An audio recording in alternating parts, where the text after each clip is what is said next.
Do you sometimes wonder why some people are nationalists and others are not? Do you wonder why some people can be trusted and others cannot? Or do you wonder why some people take responsibility and others do not? Or maybe you wonder why making America great again feels so great, or why Brexit feels safer than remaining in the EU. Or maybe you are among the people who wonder why Denmark and the other Nordic countries are so prosperous, well-organized, peaceful, and good for business. And on top of that, why these countries are so happy. In order to connect those many dots, you may want to read my new book, Bildung, Keep Growing. And now you probably wonder, what on earth is Bildung? And why does this book not have an English title? Well, because Bildung does not have a word in English. Bildung is a German word, but don't worry about it. There are already plenty of German words in the English language. 3 of them are Kindergarten, Schadenfreude, and Gesundheit. And you can easily fit in another one. So what is Bildung? In order to find out, let us turn to Friedrich Schiller, who, apart from being incredibly handsome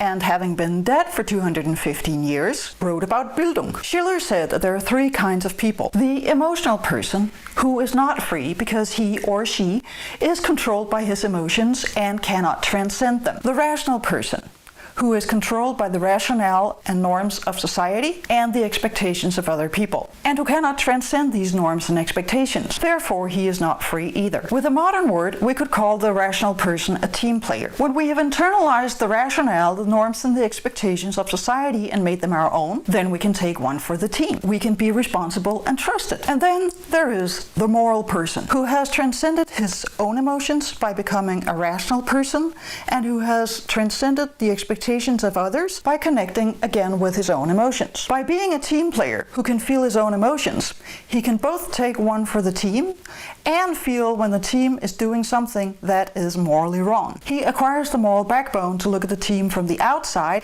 and he does not care if he wins the popularity contest. Another way of expressing this is in terms of a moral compass. The emotional person has no moral compass.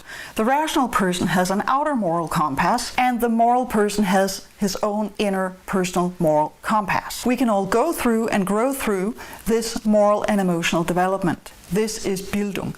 Bildung is both the process and the result. Which takes us back to nationalism. Part of becoming a team player is to identify with the team.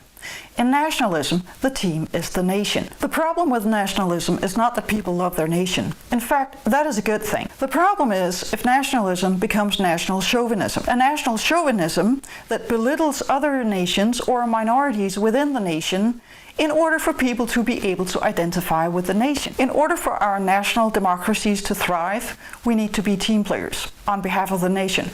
But we need to be moral team players. We need to grow to the point where we can both take one for the team and see the team from the outside and stand up to it. That is Bildung. But there's a 21st century catch. Nationalism is not enough. We need continental team players and global team players. In fact, we need moral continental team players and moral global team players and moral national team players. We need 21st century Bildung.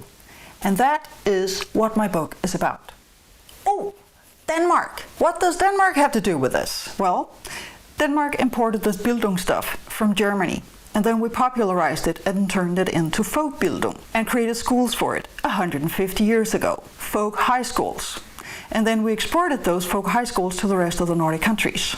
And that is why we are prosperous, peaceful, and happy. And that story is also in the book.